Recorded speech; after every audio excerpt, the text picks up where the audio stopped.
चलो कल जो पढ़ा था वो याद करके आए हैं सब? हाँ, हिंदी पता है तो हिंदी इंग्लिश ट्रांसलेशन चल रहा है क्या यहाँ पे? English to Hindi, Hindi to English.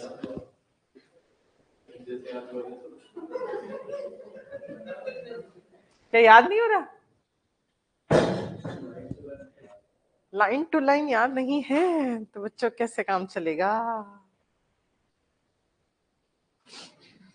चलो मैं रिवाइज करवा देती हूँ, फिर सुनूंगी, ठीक है? पढ़ाने के बाद बीच में बीच में। हाँ डेली कुछ नया होना चाहिए ना, ऐसे तो फिर नया चलते रहना चाहिए, नहीं बोरिंग बोरिंग सा हो जाती है फिर क्लासें एकदम। तो पढ़ेंगे थोड़ा सा फिर सुन लूंगी, ठीक है? चलो क्या क्या पढ़ा था आप लोग मेरे साथ रिवाइज करो। ऑब्जेक्टिव्स ऑफ स्ट्रैटेजिक मैनेजमेंट, दो ऑब्जेक्टिव थे क्या क्या? एक तो उसको कॉम्पिटिटिव एडवांटेज अचीव करना है, मतलब कॉम्पिटिटर से आउट विन और अच्छा परफॉर्म करना है, कंपटीशन को बीट करना और मार्केट में डोमिनेंस पोजीशन को अचीव करना है। और सेकंड ऑब्जेक्टिव क्या था कि एनवायरनमेंट में जितने भी चेंजेस आ रहे हैं आप उनके साथ प्रॉपर तरीके से रिएक्ट कर सको। स्ट्रैटेजिक मैनेजमेंट की डेफिनेशन क्या थी? It is a process of, सबसे पहले क्या बनाते हैं? विजन, फिर ऑब्जेक्टिव्स, फिर स्ट्रैटेजी, उसको इंप्लीमेंट करते हैं, एग्जीक्यूट करते हैं, फिर करेक्टिव एडजस्टमेंट्स लेते हैं, चाहे वो करेक्टिव एडजस्टमेंट्स आपको विजन में लेने हो, चाहे ऑब्जेक्टिव्स में, चाहे स्ट्रैटेजी में। ये प्रोसेस वन टाइम है या साइक्लिकल? साइक्लिकल एक्टिविटी है। स्ट्रैटेजिक मैनेजमेंट में अपन सबसे पहले विजन बनाते हैं, फिर एनवायरनमेंट को स्कैन करते हैं, चाहे वो इंटरनल हो चाहे वो एक्सटर्नल हो, फिर आप स्ट्रैटेजी को फॉर्मुलेट करते हो, इंप्लीमेंट करते हो, इवैल्यूएट करते हो एंड कंट्रोल करते हो। यहाँ पे मॉनिटर करते हैं कि बाहर की क्या अपॉर्चुनिटीज, क्या थ्रेट्स हैं, हमारी स्ट्रेंथ और वीकनेस के अकॉर्डिंग, और किसकी हेल्प से हम ज्यादा सरवाइव और ग्रो कर सकते हैं। फिर अपन ने पढ़े थे बच्चों importance of strategic management. Heading heading बोलो क्या थी? Gives a direction. Gives a direction मतलब वो बताएगा विजन क्या है, मिशन क्या है, और उसके अकॉर्डिंग आप रियलिस्टिक ऑब्जेक्टिव्स बनाओ ताकि आप विजन और मिशन को अचीव कर सको। सेकंड क्या था इसका? प्रोएक्टिव बनो ना कि रिएक्टिव। आप पहले से ही सिचुएशन को समझकर उसके ऊपर एक्शन लो, ना कि सिर्फ स्पेक्टेटर्स बनो। आप एनवायरनमेंट की वेगरीज के साथ कैरी ऑन करो, ना कि उससे वॉश आउट हो जाओ। थर्ड क्या था? Framework for all the major decisions, decisions related to product, market, product, investment, manufacturing facilities and, और ये क्या देता है? गाइडेंस देता है ऑर्गेनाइजेशन को उसके क्रूशियल पॉइंट पे, what it is trying to do, जो आप करने की कोशिश करो उसमें स्ट्रैटेजिक मैनेजमेंट आपको गाइड करेगा। Strategic management face the future and act as a path finder. इसमें किस चीज की बात की थी हमने? अपॉर्चुनिटीज की, कि ये बताएगा मार्केट में हमारे लिए क्या क्या अपॉर्चुनिटीज हैं, क्या क्या वेज, क्या क्या तरीके हैं उन अपॉर्चुनिटीज को ग्रैब करने के, वो भी हमें मेंशन करता है। नेक्स्ट क्या था? Corporate defence mechanisms against mistakes and pitfalls. वो कैसे होता है? यहाँ पे ये हमें हेल्प करता है कि आप कॉस्टली मिस्टेक्स ना करो प्रोडक्ट मार्केट चॉइस में और इन्वेस्टमेंट्स में। And enhance the longevity of the business, क्योंकि इतना डायनेमिक एनवायरनमेंट है, अनसर्टेन एनवायरनमेंट है, तो उसमें लॉन्ग रन तक सरवाइव करना बहुत मुश्किल है। तो स्ट्रैटेजिक मैनेजमेंट बोलता है कि आपका कोई क्लियर स्टैंड होना चाहिए, आप सिर्फ और सिर्फ लक के बेसिस पे सरवाइव नहीं कर सकते। देन क्या था? Strategic management core competency and competitive advantage achieve करने में ये हमें हेल्प करता है, जिससे सर्वाइवल और ग्रोथ हम कर सकते हैं। देन हमने पढ़ी थी limitations of the strategic management. क्या क्या लिमिटेशंस थी बच्चों? Environment is complex and turbulent. आप कितनी कोशिश कर लो कभी भी एग्जैक्ट स्ट्रैटेजी नहीं बना सकते, क्योंकि आप एनवायरनमेंट में वर्क करते हैं। And environment includes suppliers, distributors, customers, technology जो कभी भी चेंज हो सकती है। एग्जाम्पल क्या था? स्कूटी, इलेक्ट्रिक स्कूटी का एग्जाम्पल था, वो आप लोगों को लिख कर आना है। नेक्स्ट क्या था, टाइम कंज्यूमिंग, बनाना फिर समझाना, इसमें आपका इतना समय लग जाएगा कि जो डेली रूटीन काम है उसको बहुत इम्पैक्ट पड़ेगा, तो इसीलिए टाइम कंज्यूमिंग होता है। नेक्स्ट क्या था, कॉस्टली, क्यों, क्योंकि हम एक्सपर्ट्स को हायर करते हैं तो वो लोग इंटरनल एक्सटर्नल दोनों एनवायरनमेंट को एनालाइज करेंगे, तो इसमें अपना पैसा ज्यादा खर्च हो जाएगा। तो जिसमें जो लिमिटेड रिसोर्सेज वाली ऑर्गेनाइजेशंस होती हैं, स्मॉल एंड मीडियम ऑर्गेनाइजेशंस, उनके लिए थोड़ा सा प्रॉब्लमैटिक हो जाता है। एंड लास्ट क्या था,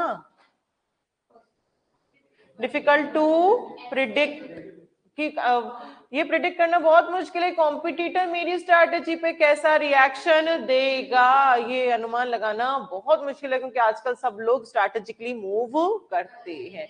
देन अपन ने क्या पढ़ा था उसके बाद टॉपिक, स्ट्रैटेजिक इंटेंट। इंटेंट मतलब क्या था बच्चों, इंटेंट मतलब पर्पस, इंटेंशन, व्हाट के पास वाई, जो वाई होता है वो बताता है इंटेंट, कि आप क्यों ये काम कर रहे हो।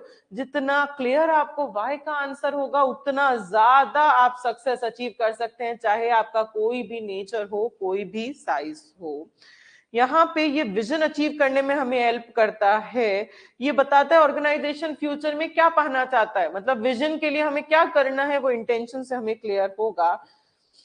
यह आंसर करता है क्यों ऑर्गेनाइजेशन, रीजन क्यों ऑर्गेनाइजेशन है, ये भी ये हमें बताता है, इंटेंशन।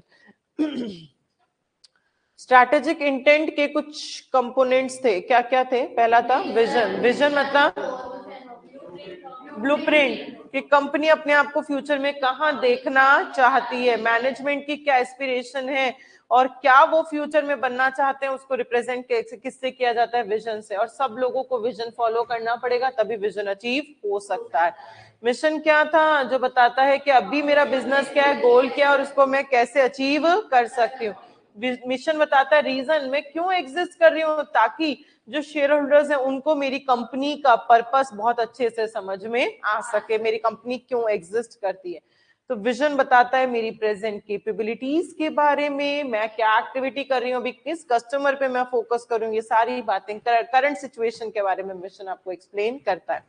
गोल्स एंड ऑब्जेक्टिव्स क्या थे, base of measurement, goals and result जो आपको अचीव करना है, और ऑब्जेक्टिव क्या था आपका, टाइम बेस्ड मेजरेबल टारगेट्स, ये था।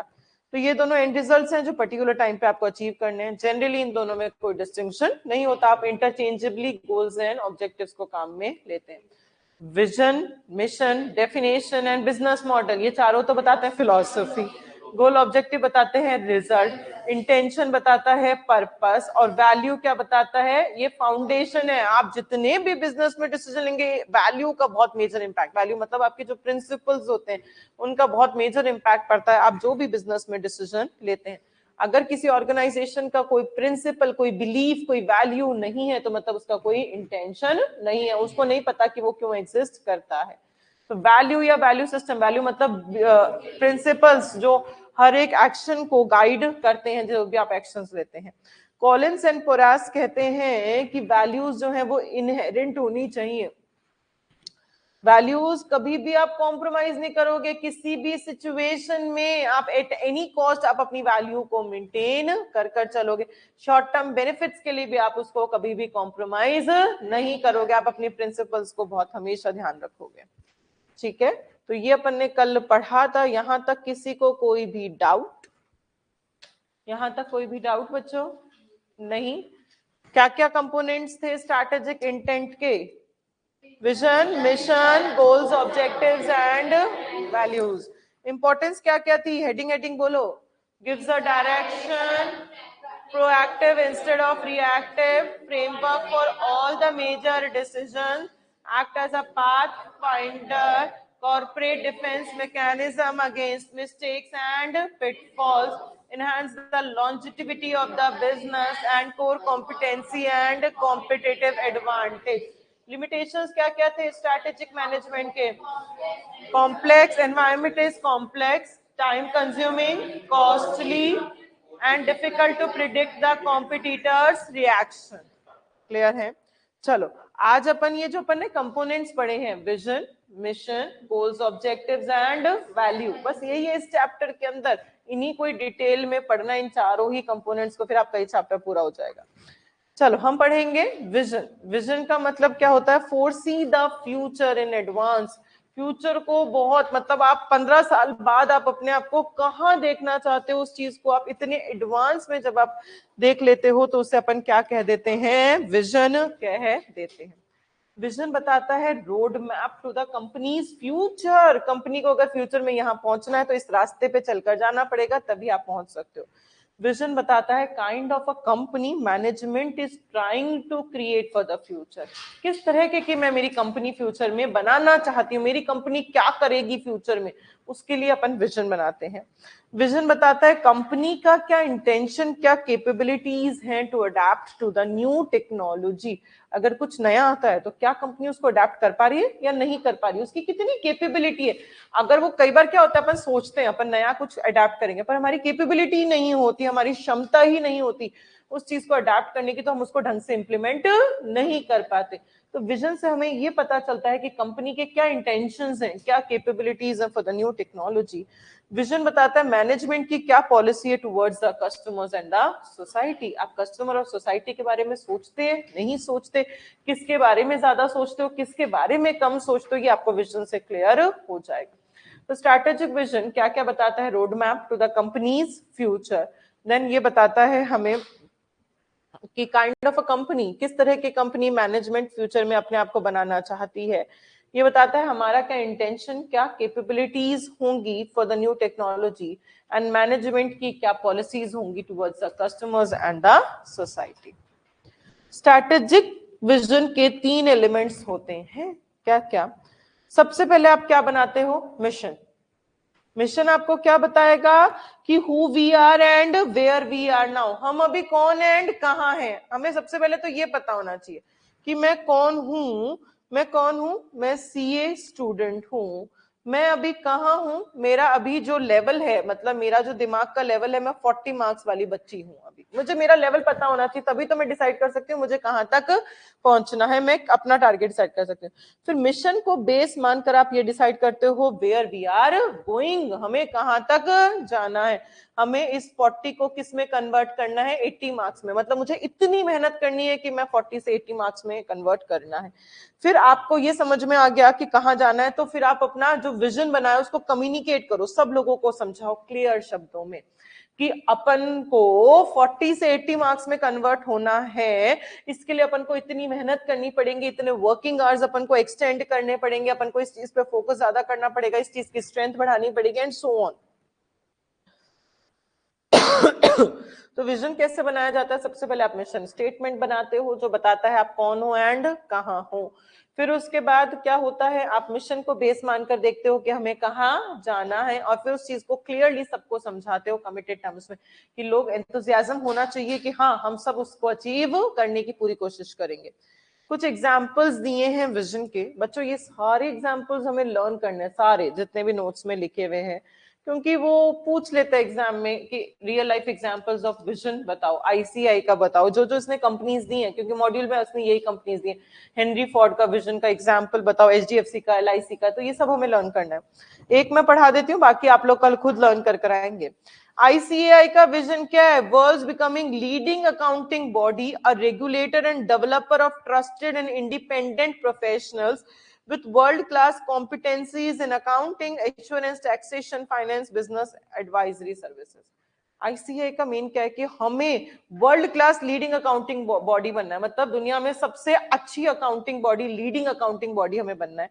हमें एक रेगुलेटर बनना है आईसीआई को, हमें इंडिपेंडेंट प्रोफेशनल्स को डेवलप करना है जो अपना आप खुद ही अपना काम कर सकते हैं। सीए की एक इंडिविजुअल आइडेंटिटी होती है, सीए पे लोग भरोसा कर सकते हैं, अगर कोई डॉक्यूमेंट पे सीए ने सिग्नेचर किया है मतलब वो डॉक्यूमेंट सही है, तभी तो आप लोगों को ऑडिटर बनाया जाता है। तो एक ट्रस्टेड और इंडिपेंडेंट प्रोफेशनल हमें तैयार करने हैं, ये आईसीआई का एम है। With world class competency, accounting में हमारे बहुत अच्छा, एश्योरेंस, टैक्सेशन, ये जो भी आप सब्जेक्ट्स पढ़ते हो इनमें हमारा वर्ल्ड क्लास कॉम्पिटेंसी होना चाहिए। ये आईसीआई का विजन है। अगर अपन एलआईसी का विजन जाने तो एलआईसी का क्या विजन है? Largest insurance company of India has defined its vision as, LIC सबसे बड़ी इंश्योरेंस कंपनी है, उसने अपना विजन क्या बताया? अ ट्रांसनेशनली competitive financial conglomerate of significance to societies and pride of India. क्या कह रहा है? ट्रांसनेशनल कॉम्पिटिटिव, मतलब सिर्फ इंडिया में नहीं, इंडिया से बाहर भी हमें बहुत अच्छा एक्सेल करना है. फाइनेंशियल कॉन्ग्लोमरेट, कॉन्ग्लोमरेट मतलब उसको ज्वाइन करवाना. तो यहाँ हम फाइनेंशियल सर्विसेज तो देता ही है LIC हमें, सिग्निफिकेंस टू सोसाइटी, सोसाइटी को बेनिफिट मिलना चाहिए, and pride of India, India का प्राइड भी होना चाहिए LIC के नाम से. तो ये सारे आपके विजन्स हैं, आप लोग ये लर्न कर आएंगे. ICI का, हेनरी फोर्ड का, HDFC, LIC, एप्पल, इन सब का विजन जो है वो लर्न कर आएंगे कल क्लास में. How to develop a strategic vision, कैसे बनाएंगे, उसके लिए जरूरी क्या क्या है, essentials to develop a strategic vision. सबसे पहले think creatively about how to prepare a company for the future. सबसे पहले एंटरप्रेन्योर ये सोचेगा कि मुझे अपने आप को फ्यूचर के लिए कैसे तैयार करना है, मुझे क्या क्या करना पड़ेगा, मुझे ये नया प्रोडक्ट ये लॉन्च करना पड़ेगा, मुझे ये सारे इनोवेशंस करने पड़ेंगे, मुझे एक और प्रोफेशनल हायर करना पड़ेगा. पहले तो सबसे पहले एंटरप्रेन्योर की जिम्मेदारी होती है. वो अगर अपने बिजनेस के बारे में नहीं सोचेगा तो कोई भी उसके बिजनेस के बारे में नहीं सोचेगा. तो सबसे पहले तो वो सोचेगा कि मुझे मेरे कंपनी को कैसे फ्यूचर के लिए तैयार करना है. फिर forming a strategic vision is an exercise in an intelligent entrepreneurship. मतलब विजन बनाना, एक हम आप और मेरे से कोई विजन बनाएगा, अपन थोड़ी ना विजन बना सकते हैं किसी कंपनी का. तो एक मुझे इंटेलिजेंट एंटरप्रेन्योर चाहिए जिसके पास दिमाग हो, वो विजन बनाएगा. A well-articulated strategic vision creates enthusiasm amongst the member of the organization. Vision ऐसा होना चाहिए कि लोगों के अंदर जोश जागे कि हाँ, हम सबको उसके लिए मेहनत करनी है. एक एंथुजियाज्म, एक जील होनी चाहिए उस चीज को अचीव करने की. क्योंकि जब सब लोग मेहनत करेंगे तभी तो ऑर्गेनाइजेशन का विजन अचीव हो पाएगा. तो सब लोगों के अंदर जील होना चाहिए कि हमें उस तरीके से काम करना है. फिर जो विजन बन गया उसको clearly illuminates the direction in which organisation is headed. Vision में डायरेक्शन क्लियर होनी चाहिए, इस डायरेक्शन में हमें काम करना है, तभी हमारी ऑर्गेनाइजेशन को विजन अचीव हो सकता है. तो अगर आपको विजन बनाना है तो सबसे पहले आपको क्रिएटिवली एंटरप्रेन्योर को सोचना पड़ेगा. फिर उसके बाद इंटेलिजेंट एंटरप्रेन्योरशिप होनी चाहिए. फिर वो एंथुजियाज्म ऐसा होना चाहिए जिससे लोगों के अंदर जील, एंथुजियाज्म, मोटिवेशन, एनर्जी क्रिएट हो कि हमें वो सब अचीव करना है. और विजन ऐसा होना चाहिए जिसमें डायरेक्शन बहुत क्लियरली मेंशन हो कि सब लोग इसी डायरेक्शन में काम करेंगे.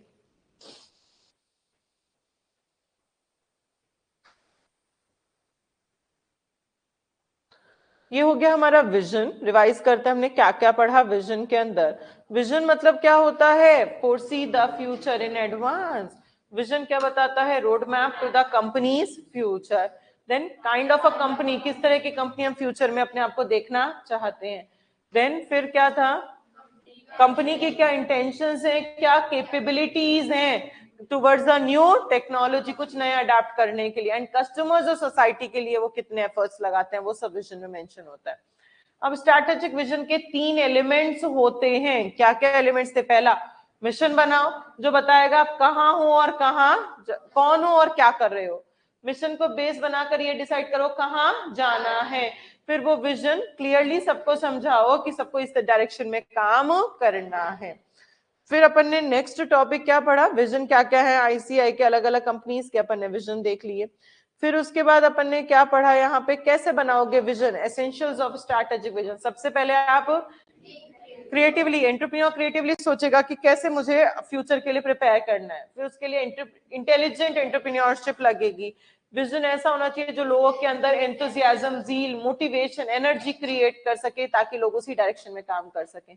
एंड विजन ऐसा हो जो क्लियरली बताए कि इस डायरेक्शन में आपको मूव अहेड करना है, तभी सब लोग अपना अचीव कर सकते हैं, गोल्स एंड ऑब्जेक्टिव्स को अचीव कर सकते हैं. अब ये मिशन क्या होता है? विजन जो होता है वो लॉन्ग टर्म एम्स के बारे में बताता है, जबकि जो मिशन होता है वो करंट और नियर टर्म एम्स के बारे में बताता है. एक एग्जाम्पल दिया है, अ charity working with poor might have a vision. जो पुअर लोगों की चैरिटी है उनका विजन तो ये हो सकता है कि हमें वर्ल्ड विदाउट पॉवर्टी, दुनिया ऐसी बनानी है जिसमें कोई गरीबी ना हो. तो उसके लिए आपने मिशन स्टेटमेंट क्या हो सकता है कि लोगों को जॉब्स प्रोवाइड कराओ, जो अनएम्प्लॉयड हैं, जो होमलेस पीपल, अगर उनके पास नौकरी होगी तो गरीबी अपने आप ही खत्म हो जाएगी। तो विजन तो क्या है, वर्ल्ड विदाउट पॉवर्टी। मिशन क्या है, लोगों को जॉब्स दो, लोगों को एम्प्लॉयमेंट दो। मिशन बताता है what business we are in and what we do, हमारा अभी क्या बिजनेस है और हम अभी उसमें कर क्या रहे हैं, वो मिशन बताएगा। मिशन बताता है, अपन डेफिनेशन पढ़ चुके हैं कि हमारी अभी प्रेजेंट कैपेबिलिटीज क्या है, हमारा कस्टमर फोकस क्या है, हम अभी क्या काम कर रहे हैं, वो सारी बातें हमें मिशन बताता है। ये सेम रिपीटेशन चल रहा है जो हम ऑलरेडी एलिमेंट्स के अंदर पढ़ चुके हैं। Why an organization should have a mission, क्यों होना चाहिए, नहीं होगा तो भी तो काम चल जाएगा, क्यों होना चाहिए उसके रीजंस बताए हैं। To ensure unamity of purpose within the organization, अनएमिटी मतलब सबका कॉमन पर्पस होना चाहिए, चाहे वो बॉस हो चाहे वो स्टाफ हो, उस ऑर्गेनाइजेशन का सबका एक ही एम होना चाहिए कि ऑर्गेनाइजेशन की ग्रोथ होनी चाहिए। अगर सबको, सब लोगों का अलग अलग पर्पस है काम करने का, तो आप कभी अपना विजन मिशन को अचीव नहीं कर सकते। तो आप मिशन बनाओगे तभी सबका कॉमन पर्पस होगा कि सबको इसी डायरेक्शन में काम करना है। To develop a base or a standard for allocating organizational resources, organisation की रिसोर्स अलोकेट कैसे करनी है, उसके लिए एक बेस होना चाहिए। मतलब यहाँ पे क्या है कि जो ऑर्गेनाइजेशन मुझे ज्यादा पैसा कमा के दे रही है, वहां मैं रिसोर्सेज ज्यादा डालूंगी, जहां मेरे को बेनिफिट्स कम लिख रहे हैं वहां मैं रिसोर्सेज कम डालूंगी। तो एक स्टैंडर्ड होगा, एक बेस होगा, जिसको ध्यान में रखते हुए आप अपनी रिसोर्सेज को अलोकेट करेंगे, किस सेक्टर में कितनी रिसोर्स की ज्यादा जरूरत है और किस सेक्टर में किस रिसोर्स की कम जरूरत है। जैसे गवर्नमेंट जो होती है वो इस तरीके से रिसोर्सेज को अलोकेट करती है कि गरीबों के पास इतना आना चाहिए, इनके पास इतना आना चाहिए, इनके पास इतना आना चाहिए, तो एक बेस बनाए, उसके अकॉर्डिंग वो अपनी रिसोर्सेज को अलोकेट करते हैं। To provide a base for motivating the use of organisational resources, लोगों को मोटिवेट करो कि आप अपनी ही रिसोर्सेज काम में लो, बाहर की किसी के काम में मत लो। जैसे मोदी जी कहते हैं आत्मनिर्भर भारत, मतलब जो इंडिया में जो चीजें बनी है आप उनका यूज ज्यादा लो, ना कि बाहर की चीजों का यूज ज्यादा लो। तो वो उसको मोटिवेट कर रहे हैं कि अपनी जो रिसोर्सेज है खुद की, उनका आप यूज में ज्यादा लो, इसलिए मिशन अपन बनाते हैं। To establish a general tone or climate, organization climate, for example, to suggest a business-like operation. General tone, सबका कॉमन क्लाइमेट होना चाहिए कि रूल सबके लिए सेम है। अगर आप लेडी हो तो भी रूल वही है, अगर आप जेंट्स हो तो भी रूल वही है, गर्ल हो तो भी रूल वही है, बॉय हो तो भी रूल, अगर आप कोई जूनियर स्टाफ हो तो भी आपके लिए वही रूल है, सीनियर स्टाफ हो तो भी आपके लिए वही रूल है। तो एक जनरल टोन, एक general climate throughout the organisation होना चाहिए, इसीलिए हम मिशन बनाते हैं। To serve as a focal point for those who can identify with the organization purpose and direction. जो लोग ऑर्गेनाइजेशन के पर्पस और डायरेक्शन में काम कर रहे हैं, जो अपन ने उसको डायरेक्शन दिया, अगर आप उसी डायरेक्शन में काम कर रहे हो तो मैं आपको फोकस करूंगी, आपको आइडेंटिफाई करूंगी, आपको लोगों को बताऊंगी कि देखो ये बंदा इसके अकॉर्डिंग काम कर रहा है, इसलिए इतनी सक्सेस अचीव कर पा रहा है। उसको रिकॉग्निशन दो उस बंदे को, जो भी लोग ऑर्गेनाइजेशन के पर्पस और डायरेक्शन के अकॉर्डिंग काम कर रहे हैं। आप अपने ऑब्जेक्टिव को ट्रांसलेट करो वर्क स्ट्रक्चर्स में। आपका गोल है कि इस साल में मेरी 10 लाख की सेल बढ़ जानी चाहिए। अब आपने उसको काम में बांटा, 10 लाख की सेल के लिए मैंने मार्केटिंग टीम को कहा आपको यहाँ सेल्स प्रमोशन करना है, प्रोडक्शन टीम को कहा कि आपको इस तरीके से सस्ता रॉ मटेरियल खरीद के लाना है, परचेज टीम को कहा कि आपको सस्ता यहाँ से ये खरीदना है, प्रोडक्शन को कहा कि अच्छी क्वालिटी का सामान बनाना है, फाइनेंस को कहा कि जहां बैड डेट से उनको रिकवर करने की कोशिश करो, एंड सो ऑन। तो सब लोगों को काम बांटा तभी तो आप अपना ऑब्जेक्टिव को अचीव कर सकते हैं। तो आप अपने ऑब्जेक्टिव को वर्क स्ट्रक्चर्स में डिवाइड करो, involving assignment of task to responsible elements within the organisation. काम बांट दिया लोगों को ताकि अपना ऑब्जेक्टिव अचीव हो सके। टू स्पेसिफाई ऑर्गेनाइजेशनल पर्पस, पहले तो बताओ पर्पस क्या है, मेरी ऑर्गेनाइजेशन का इंटेंशन क्या है, फिर उस इंटेंशन को ट्रांसलेट करो गोल्स में। गोल्स हमारा ये गोल है, in such a way that cost, time and performance parameters can be assessed and controlled. आप कॉस्ट, टाइम और परफॉर्मेंस को कंट्रोल कर सकते हैं, मेजर कर सकें कि कितना पैसा लगा, कितने समय में हमने वो गोल अचीव किया और उसकी क्या परफॉर्मेंस रही, हम अच्छा परफॉर्म कर रहे हैं या खराब परफॉर्म कर रहे हैं, उन चीजों को मेजर कर सकें। तो ये सारे रीजंस होते हैं कि why should an organisation should have a mission, क्यों क्यों होना चाहिए। पहला कि सबके पास कॉमन पर्पस होना चाहिए, आपने एक बेस बनाया, उसके अकॉर्डिंग रिसोर्सेज को अलोकेट किया, आप मोटिवेट करोगे लोगों को कि आप अपनी खुद की रिसोर्स काम में लो, दूसरे की काम में मत लो। जो लोग ऑर्गेनाइजेशन की डायरेक्शन को फॉलो कर रहे हैं उनको रिकॉग्नाइज करवाओ, फोकस करवाओ। फिर जो ऑब्जेक्टिव है उसको ट्रांसलेट करो, उसको वर्क स्ट्रक्चर्स में बांटो, लोगों को काम बांटो ताकि वो ऑब्जेक्टिव अचीव हो सके। देन पर्पस पता लगाओ क्या है, उसको भी ट्रांसलेट करो ताकि कॉस्ट, टाइम और परफॉर्मेंस पैरामीटर्स, इन 3 पैरामीटर्स को आप क्या कर सको, कंट्रोल कर सको। तो टोटल ये 7 पॉइंट्स हैं। एंड एक और रह गया कि ऑर्गेनाइजेशन में एक जनरल टोन, जनरल क्लाइमेट होना चाहिए, रूल सबके लिए सेम होने चाहिए। तो एक बार मेरे साथ बोलो क्या क्या है। सबसे पहले सबका कॉमन पर्पस होना चाहिए, इसलिए मिशन बनाते हैं। कॉमन पर्पस मतलब एक बेस बना दिया, उसके अकॉर्डिंग रिसोर्सेज को अलोकेट कर दिया। रिसोर्स जैसा सही एक और पॉइंट है कि सब लोग अपनी ऑर्गेनाइजेशन के रिसोर्स को काम में लो, बाहर की मत लो, ठीक है। फिर अगर जो लोग काम में ले रहे हैं, मतलब अगर अपन कनेक्टिविटी देखें तो जो लोग काम में ले रहे हैं मतलब जो लोग डायरेक्शन को फॉलो कर रहे हैं उनको अपन ने रिकॉग्नाइज करवा दिया। जो लोग काम में नहीं ले रहे उनको पनिशमेंट देंगे, मतलब सबके लिए रूल सेम है, एक जनरल टोन है, एक जनरल क्लाइमेट है। फिर जो आपका ऑब्जेक्टिव है उसको बांटो काम में, तभी तो काम अपना अचीव कर पाएंगे, उसको वर्क स्ट्रक्चर्स में बांटो, लोगों को असाइन करो। फिर पता लगाओ क्या आपका पर्पस है, उस पर्पस को भी ट्रांसलेट करो ताकि आप cost, time and performance parameters को असेस और कंट्रोल कर सकें। तो एक बार आप मेरे साथ बोलने की कोशिश करो कनेक्टिविटी बिठाकर कि अपन कितना लर्न कर पा रहे हैं। सबसे पहले सबका कॉमन पर्पस, कॉमन पर्पस मतलब एक बेस है, स्टैंडर्ड है, उसके अकॉर्डिंग रिसोर्सेज अलोकेट कर दी। फिर रिसोर्स जैसा सा एक और पॉइंट था, क्या था कि मोटिवेट करो कि सब खुद की ही रिसोर्स काम में लेंगे, बाहर के काम में नहीं लेंगे। जो लोग खुद की काम में ले रहे हैं मतलब जो लोग डायरेक्शन फॉलो करें उनको क्या करेंगे, रिकॉग्नाइज करवाएंगे, फोकल पॉइंट देंगे। जो लोग काम में नहीं ले रहे उनको पनिशमेंट दे देंगे, मतलब सबके लिए सेम रूल, सेम क्लाइमेट होना चाहिए। फिर अब ऑब्जेक्टिव पे आ गए, ऑब्जेक्टिव को अपन ने वर्क में बांटा, लोगों को काम असाइन किया। फिर पर्पस पता लगाओ क्या है, पर्पस को भी बांटो, आप काम ट्रांसलेट करो ताकि 3 चीजें कॉस्ट, टाइम, परफॉर्मेंस पैरामीटर्स को असेस एंड कंट्रोल कर सकें।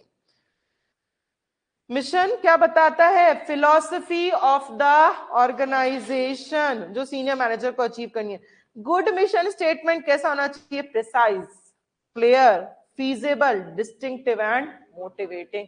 कैसा होना चाहिए, प्रिसाइज होना चाहिए, क्लियर, सबको समझ में आए, देन फीजिबल जो अटेनेबल हो वैसा मिशन बनाओगे, अनअटेनेबल मिशन नहीं बनाओगे, डिस्टिंक्टिव लोगों से अलग होना चाहिए, एंड मोटिवेटिंग जो लोगों को मोटिवेट करे, एंथुसियाज्म, ज़ील क्रिएट करे कि हमें ये अचीव करना है। तो गुड मिशन स्टेटमेंट कैसा होना चाहिए बच्चों, precise, clear, distinctive, feasible and motivating. वापस बोलो, गुड मिशन कैसा होना चाहिए, feasible, distinctive and motivating. Precise, clear, feasible, distinctive, motivating. Precise, clear, feasible, distinctive and motivating. और why should an organization should have a mission? बताओ, खुद बोलने की कोशिश करो, पॉइंट्स कितने बोल सकते हो मेरी बिना हेल्प के, बोलो। Common purpose, common standard to base मतलब रिसोर्सेज को अलोकेट करने के लिए, फिर motivate, focal point, general tone, objective, purpose. Purpose को ट्रांसलेट करेंगे और मेजर करेंगे in terms of cost, time, performance parameters के अकॉर्डिंग क्या करेंगे, उसको मेजर करेंगे। जनरली कंपनी का जो मिशन है वो हमें प्रेजेंट बिजनेस पे फोकस करता है, who we are and what we do, कौन है एंड क्या कर रहे हैं। तो मिशन जो है वो ये रिपीटेशन है वही कि present capability, customer focus, business activity, इनके बारे में हमें बताता है। अब एग्जांपल्स कंपनीज के कुछ दिए हैं, एचडीएफसी बैंक का, एलआईसी लिमिटेड, एप्पल का मिशन हमें बताया।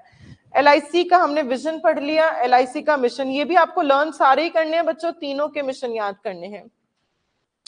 LIC का मिशन क्या है? Ensure and enhance the quality of life of people through financial security by providing products and services of aspired attributes with competitive returns and by rendering resources for economic development. उनका mission क्या है कि quality of life हमें enhance करनी है, लोगों को financial security provide करवा कर, और हमें ऐसे प्रोडक्ट्स और ऐसे सर्विसेज देने हैं जिनके हमें कॉम्पिटिटिव रिटर्न्स हमें मिल सकते हैं। मतलब LIC कंपनी खुद भी तो ग्रो कर रही है तो उसको कॉम्पिटिटिव रिटर्न्स मिलेंगे by rendering resources for economic development, और इकोनॉमिक डेवलपमेंट भी होना चाहिए। बाकी आप लोग लर्न कर लेंगे। Following points are useful while writing a mission statement. Guidelines क्या है मिशन की? अगर आपको मिशन स्टेटमेंट कुछ बनाना है तो उसके लिए आपको ये गाइडलाइंस फॉलो करनी पड़ेंगी। क्या क्या गाइडलाइंस हैं?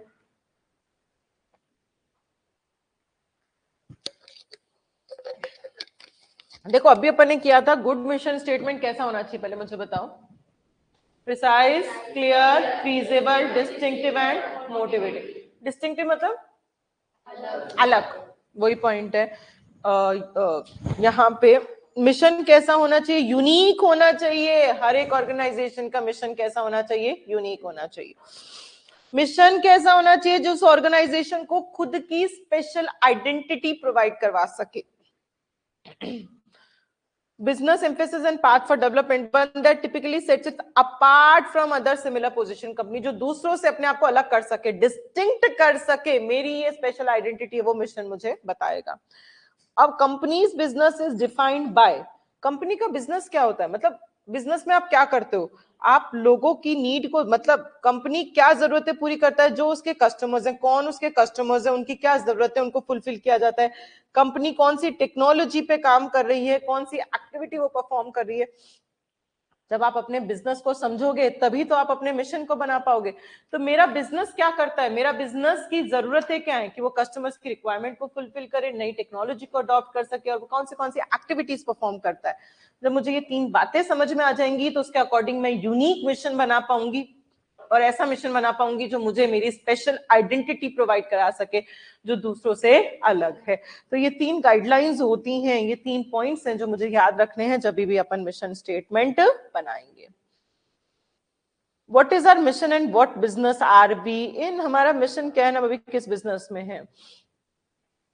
फर्म्स ऑर्गेनाइजेशन में कुछ बेसिक क्वेश्चंस अराइज होते हैं, सारे क्वेश्चंस आपको लर्न नहीं करने, मुश्किल से 2 या 3 क्वेश्चंस आप लर्न करेंगे तो सफिशिएंट है।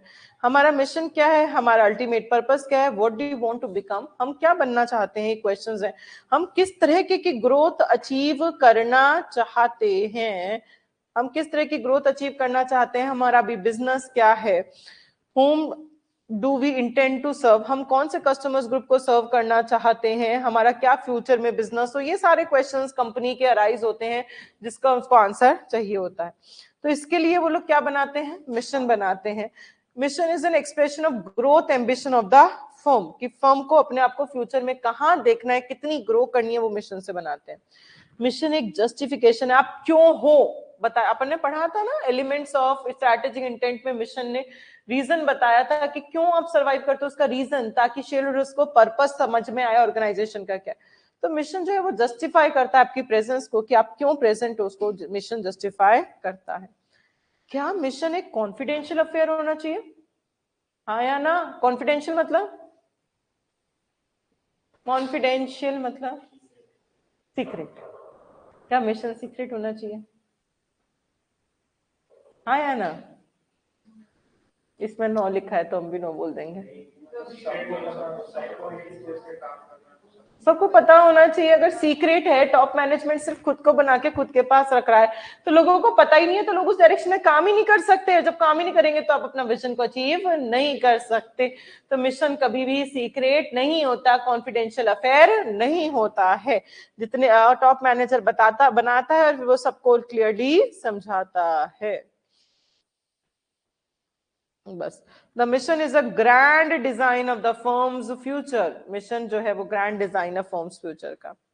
व्हाट बिजनेस आर वी इन, हम अभी कौन से बिजनेस में, अलग अलग डिपार्टमेंट के अलग अलग आंसर्स होते हैं। अगर लैक्मे की बात करें तो प्रोडक्शन डिपार्टमेंट तो क्या कहेगा, हमारी फैक्ट्री है जिसमें हम कॉस्मेटिक्स बनाते हैं। जबकि मार्केटिंग डिपार्टमेंट क्या कहेगा, हमारा रिटेल आउटलेट है जिसमें हम क्या सेल करते हैं, होप्स को सेल आउट करते हैं, आपको सुंदर दिखने की जो होप होती है वो हम आपको सेल करते हैं। अगर इंडियन रेलवेज की बात करें तो प्रोडक्शन डिपार्टमेंट कहेगा हमारी एक रेल रोड है, जबकि मार्केटिंग डिपार्टमेंट कहेगा हम एक ट्रांसपोर्टेशन और मटेरियल हैंडलिंग सिस्टम को ऑफर कर रहे हैं। तो हम अभी किस बिजनेस में काम करते हैं, ये अलग अलग डिपार्टमेंट के अलग अलग आंसर्स होते हैं। तो ये हमारा मिशन कंप्लीट हो गया। रिवाइज करते हैं हमने क्या क्या पढ़ा मिशन के अंदर। हमने विजन में क्या पढ़ा, पहले वो रिवाइज करते हैं, फिर मिशन रिवाइज करेंगे। कोशिश करो बिना देखे बोलने की। विजन क्या था? Road map to the company's future. Kind of a company, किस तरह की कंपनियां फ्यूचर में अपने आप को बनाना चाहते हो। नेक्स्ट क्या था इसके अंदर? मैनेजमेंट की क्या कैपेबिलिटीज हैं नई टेक्नोलॉजीज को अडेप्ट करने की, और कस्टमर्स के लिए उसका क्या इंटेंशन है। स्ट्रैटेजिक विजन के 3 एलिमेंट्स थे, क्या क्या? पहले मिशन स्टेटमेंट बनाते थे जो बताता था आप कौन हो और कहाँ हो, उसको बेस मानकर अपन देखते थे हमें कहाँ जाना है, और फिर लोगों को क्लियरली समझाते थे कि अगर वहां जाना है तो उसके लिए आपको ये मेहनत करनी पड़ेगी, डायरेक्शंस बताते थे। फिर अगर आपको विजन बनाना है तो उसके एसेंशियल्स, उसके कंपोनेंट्स क्या थे? सबसे पहला थिंक क्रिएटिवली, एंटरप्रेन्योर क्रिएटिवली सोचेगा उसको फ्यूचर में कैसे पहुंचना है, उसके लिए इंटेलिजेंट एंटरप्रेन्योरशिप चाहिए। फिर लोगों को मोटिवेट करो, एंथुसियाज्म, ज़ील क्रिएट करो कि सब लोग मिशन के लिए काम करें। एंड विजन ऐसा होना चाहिए जो क्लियर डायरेक्शन दे कि हमें इस डायरेक्शन में आगे मूव ऑन करना है। मिशन क्या था बच्चों? विजन लॉन्ग टर्म एम था, तो मिशन नियर टर्म एम है। मिशन बताता है हमारी अभी प्रेजेंट कैपेबिलिटीज क्या है, अभी कस्टमर फोकस क्या है, अभी हम बिजनेस में एक्टिविटी क्या कर रहे हैं। Why an organization should have a mission? बताओ, अब तो बताओ क्यों मिशन होना चाहिए? इतने सारे पॉइंट्स किए थे। Common purpose, base for resource allocation, motivate to use the organisational resources, focal point, general tone, general climate, organisation का ऑब्जेक्टिव को डिवाइड किया, लोगों को काम बांटा, फिर पर्पस को आइडेंटिफाई किया, उसको डिवाइड किया इन terms of cost, time and performance parameters. Good mission statement कैसा होता है?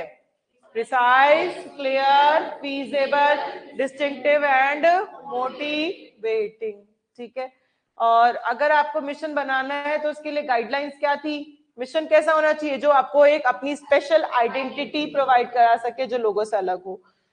हमें समझ में आना चाहिए मेरा बिजनेस क्या है, किस कस्टमर को वो सर्व कर रहा है, क्या टेक्नोलॉजी वो अडॉप्ट कर रहा है, और कैसा होना चाहिए? यूनिक होना चाहिए। और कुछ पढ़ा था मिशन के अंदर अपन ने? मिशन क्या कॉन्फिडेंशियल अफेयर होना चाहिए? नहीं, सबको पता होना चाहिए मिशन। बस यही पढ़ा था अपन ने।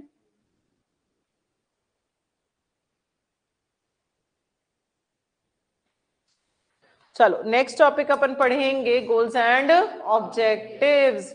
अब बच्चों गोल्स क्या थे? And result. और ऑब्जेक्टिव्स क्या थे? Time based measurable target. अब आपका गोल है, अगर आप अभी इंटर में हो तो आपका गोल और आपका ऑब्जेक्टिव क्या है बच्चों? गोल क्या है आप लोगों का?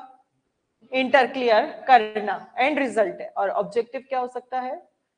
कि आज के दिन में मुझे ये चैप्टर खत्म करना है, आज के दिन में मुझे ये खत्म करना है, मुझे इस बार वाले टेस्ट में इतने नंबर लाने हैं। टाइम बेस्ड टारगेट्स हैं कि इतने इतनी देर में मुझे ये पोर्शन खत्म करना है, वो मेरा क्या है? ऑब्जेक्टिव। और गोल क्या हो गया मेरा? And result. तो गोल क्या होते हैं? आपके ओपन एंडेड एट्रीब्यूट्स हैं, मतलब कोई दीवार नहीं लगी हुई, ओपन एंडेड है कि ठीक है आपको इंटर क्लियर करना है, चाहे वो 6 महीने में करो, चाहे वो अगले अटेम्प्ट में करो, मेरा एंड रिजल्ट है कि मुझे इंटर क्लियर करना है। और ऑब्जेक्टिव्स क्या होते हैं? क्लोज एंड एट्रीब्यूट्स होते हैं कि 2 ही घंटे में मुझे ये चैप्टर खत्म करना है, मुझे एक ही दिन में ये वाला सब्जेक्ट खत्म करना है। क्लोज एंडेड एट्रीब्यूट्स हैं जो प्रिसाइज होते हैं और स्पेसिफिक टर्म्स में बताए गए हैं। ऑब्जेक्टिव्स और गोल्स दोनों शॉर्ट टर्म भी हो सकते हैं और लॉन्ग टर्म भी हो सकते हैं। ऑब्जेक्टिव गोल्स बेंचमार्क जैसे भी एक्ट कर सकते हैं। बेंचमार्क क्या होता है बच्चों? एक टारगेट सेट कर दिया कि अपन को यहां तक, स्टैंडर्ड सेट कर दिया, वहां तक अपन को अचीव करना ही करना है। एक परफॉर्मेंस टारगेट्स हैं जो हमें एक रिजल्ट चाहिए, एक स्पेसिफाइड टाइम पीरियड के बाद हमें ये रिजल्ट चाहिए, उसे ऑब्जेक्टिव्स कहते हैं। Objectives are form for vision and mission statement. Vision को अचीव करने के लिए और मिशन को अचीव करने के लिए तो आप ऑब्जेक्टिव्स बनाते हो। The pursuit of objective is an unending process such that organization sustain them. सब objectives जो हैं वो कभी ending नहीं है, चलता ही रहता है आपका कोई ना कोई गोल, कोई ना कोई objective चलता ही रहता है. अब इस कैरेक्टरिस्टिक्स क्या हैं ऑब्जेक्टिव के? ऑब्जेक्टिव की हेल्प से आप मिशन और गोल को अचीव कर पाते हैं. ऑब्जेक्टिव एक बेस है for the strategic decision making. जो टॉप लेवल डिसीजन लेता है उसके लिए ऑब्जेक्टिव एक बेस है. Objective clear the relationship between organisation and environment. हमारी ऑर्गेनाइजेशन के एनवायरमेंट की क्या रिलेशनशिप है, कैसा होना चाहिए? अंडरस्टैंडेबल, सबको समझ में आए कि आपका ये गोल है, तभी आप इस पे काम कर पाएंगे. ऑब्जेक्टिव मेजरेबल होना चाहिए, कंट्रोलेबल होना चाहिए, टाइम फ्रेम से रिलेटेड होना चाहिए कि 2 दिन, 10 दिन, 1 महीना, 6 महीने में हमें ये अचीव करना है. चैलेंजिंग होना चाहिए, तभी तो उसके लिए आप मेहनत करोगे, काम करने में मजा आएगा. कॉन्क्रीट एंड स्पेसिफिक, एक ही मतलब होता है कि स्पेसिफिक होना चाहिए कि हाँ ये है फिक्स कि हमें यही ऑब्जेक्टिव को अचीव करना है. Should be form with in the constraints. Constraints मतलब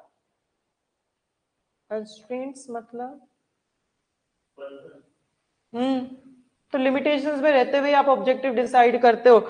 आपने कहा कि इसी 6 महीने में इंटर क्लियर करना है, तो मुझे 4 दिन के अंदर एसएम का 2 चैप्टर लर्न करने ही करने हैं. तो आपने एक कंस्ट्रेंट, एक लिमिटेशन लगाई और नई रिसोर्सेज नहीं लेकर आए, इतने ही पैसे में मुझे यही काम कर देना है. तो जितनी रिसोर्सेज उसी के अंदर. ऑब्जेक्टिव कैसा होना चाहिए? जो लोगों को मोटिवेट कर सके. अलग अलग ऑब्जेक्टिव्स एक दूसरे से कोरिलेट करने चाहिए. अलग अलग ऑब्जेक्टिव्स भी होते हैं कि ऑर्गेनाइजेशन के क्या क्या ऑब्जेक्टिव्स हो सकते हैं? एक दो एग्जाम्पल बताओ, क्या क्या एम, क्या क्या ऑब्जेक्टिव हो सकते हैं किसी भी ऑर्गेनाइजेशन का? कार्बन फ्री और क्या एम हो सकता है, ऑब्जेक्टिव एम किसी भी ऑर्गेनाइजेशन का? अरे बच्चों इतने ब्लैंक मत रहो. आप लोगों का गोल सबका सेम होता है? नहीं. तो वैसे किसी भी ऑर्गेनाइजेशन का भी सेम नहीं हो सकता, बहुत सारे हो सकते हैं. कुछ तो बताओ ना जो सबका कॉमन होता होगा. Sales growth, very good. हाँ, सेल्स ग्रोथ सबका एम होता है ना, हमें सेल्स बढ़ानी है और प्रॉफिट कमाना है. और क्या? फर्स्ट इन सेगमेंट क्या होता है? सबसे आगे रहना. हाँ, कॉम्पिटिटिव एडवांटेज अचीव करना. और कस्टमर सेटिस्फैक्शन. किसी का एम है कि मेरे कस्टमर सेटिस्फाई होने चाहिए, चाहे मैं पैसा कम कमा लूंगी, मेरे कस्टमर सेटिस्फाई. किसी का एम होता है हमें सिर्फ प्रॉफिट कमाना है, कस्टमर चाहे सेटिस्फाई चाहे हो चाहे नहीं हो.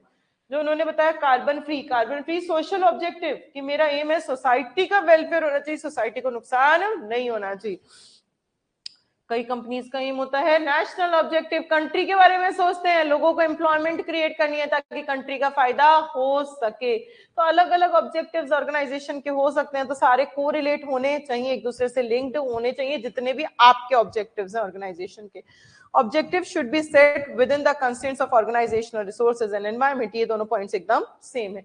रिसोर्सेज के अंदर अगर मेरे पास 2 स्टाफ है ना और मेरे पास 10,000 रुपए है, तो उस 2 स्टाफ और 10,000 को ध्यान में रखते हुए मैं मेरा गोल और ऑब्जेक्टिव डिसाइड करूंगी.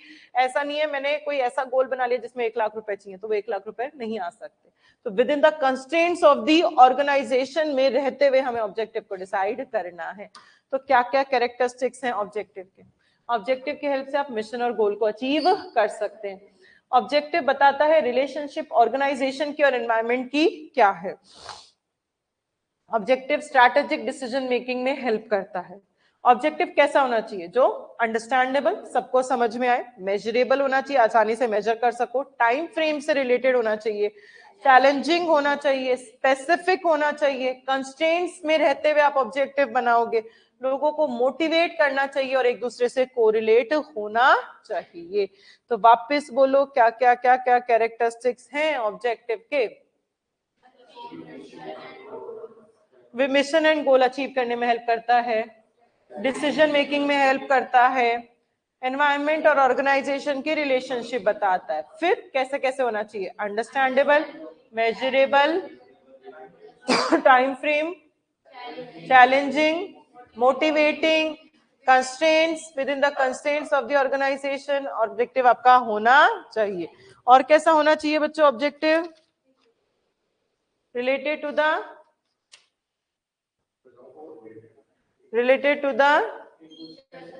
जुड़ा हुआ, correlate to the each other, एक दूसरे से कनेक्टेड आपका ऑब्जेक्टिव होना चाहिए।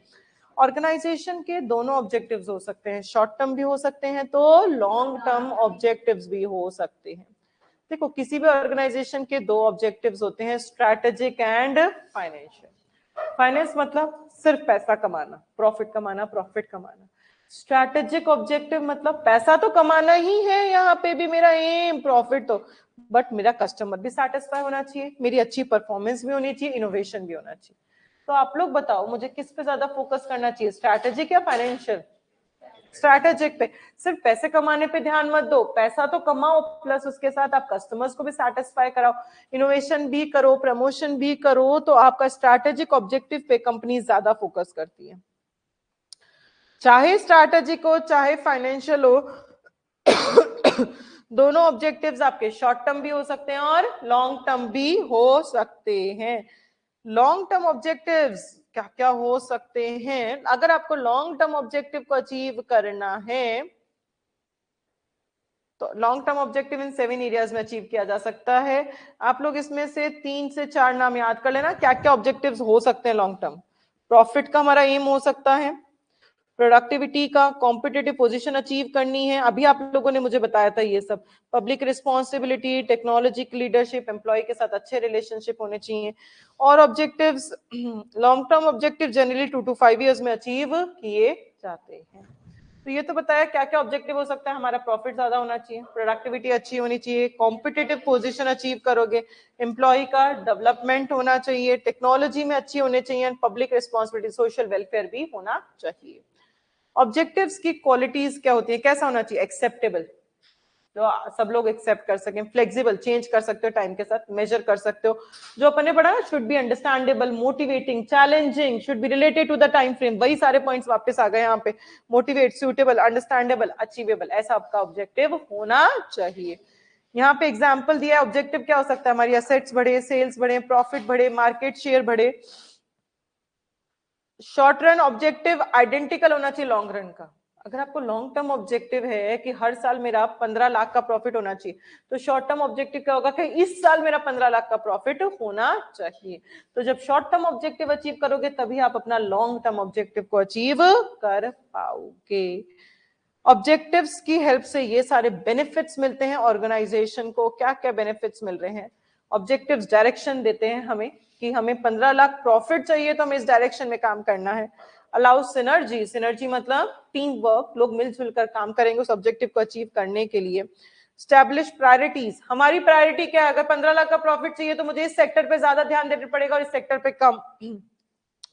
अनसर्टेनिटी को कम करना, कॉन्फ्लिक्ट्स जो होते हैं विद इन द ऑर्गेनाइजेशन उनको कम करना, and aid in both the allocation of resources and design of jobs, कि किस तरीके से रिसोर्स अलोकेट करनी है, कौन से सेक्शन में कितना पैसा, कितनी मैन पावर होनी चाहिए, एंड डिजाइनिंग ऑफ जॉब्स, कि अगर मैनेजर है तो वो ये काम करेगा, अगर कोई स्टाफ है तो वो ये काम करेगा, अगर कोई पियोन है तो वो ये काम करेगा। तो जॉब्स का डिजाइन और रिसोर्स का लोकेशन जो है वो प्रॉपर होना चाहिए। ऑब्जेक्टिव से हम ये सारी चीजों को डिसाइड कर सकते हैं।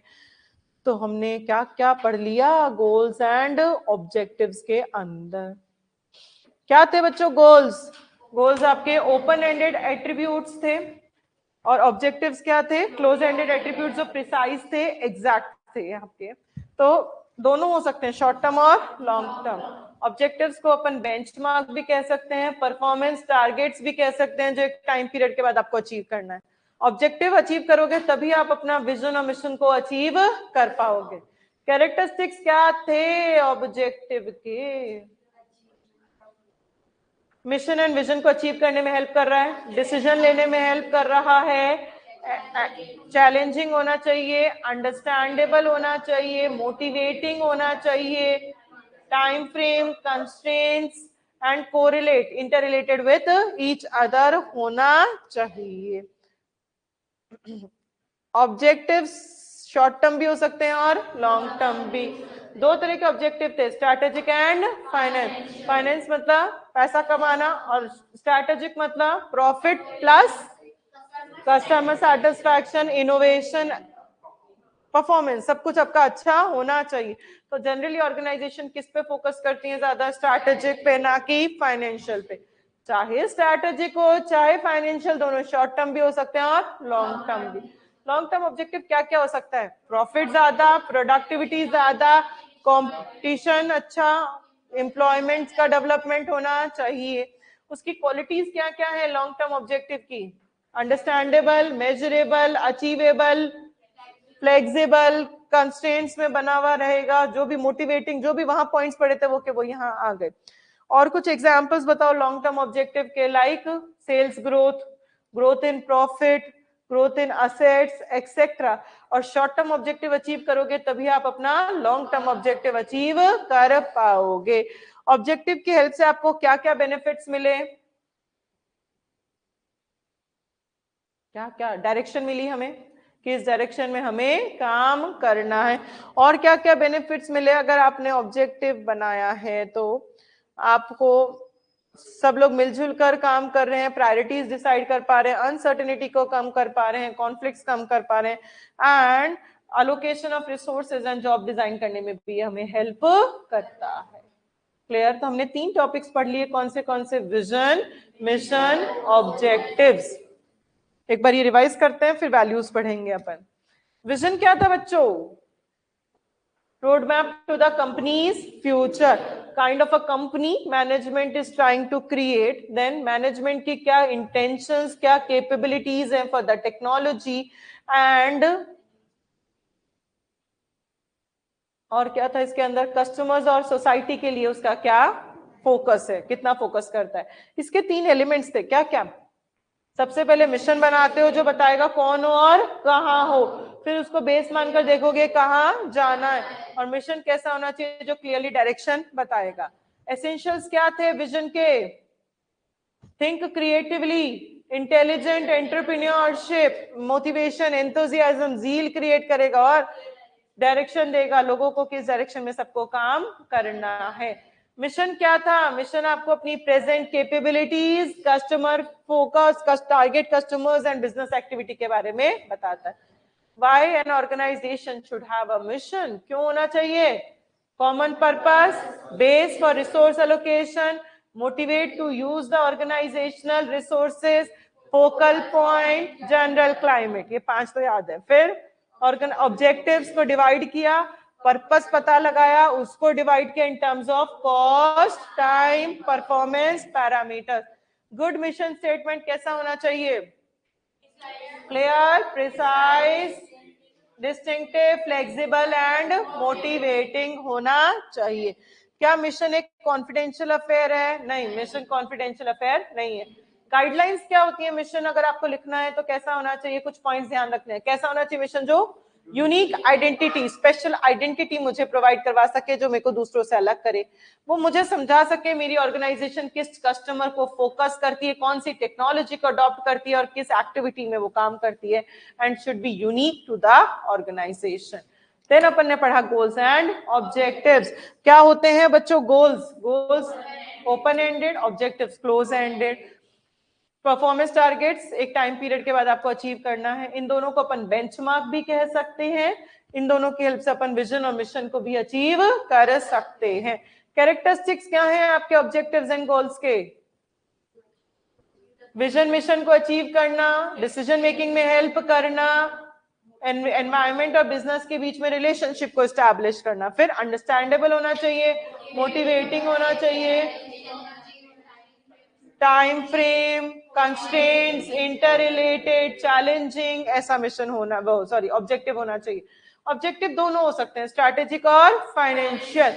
स्ट्रैटेजिक मतलब profit plus performance, customer satisfaction, और फाइनेंशियल मतलब सिर्फ और सिर्फ प्रॉफिट। तो आप किस पे ज्यादा फोकस करोगे? स्ट्रैटेजी पे, ना कि आप फाइनेंशियल पे फोकस करोगे। वो दोनों के दोनों लॉन्ग टर्म भी है और शॉर्ट टर्म भी है। लॉन्ग टर्म ऑब्जेक्टिव कैसा होता है? प्रॉफिट, प्रोडक्टिविटी, कॉम्पिटेंसी, एम्प्लॉयज का रिलेशन। उसके कैरेक्टरिस्टिक्स क्या क्या थे? अचीवेबल होना चाहिए, मोटिवेटिंग होना चाहिए, अंडरस्टैंडेबल होना चाहिए, चैलेंजिंग होना चाहिए, कंस्ट्रेंट्स में होना चाहिए। और अब एग्जाम्पल बताओ लॉन्ग टर्म ऑब्जेक्टिव के, growth in sales, growth in profitability, और शॉर्ट टर्म ऑब्जेक्टिव किससे कनेक्टेड होता है? लॉन्ग टर्म ऑब्जेक्टिव से।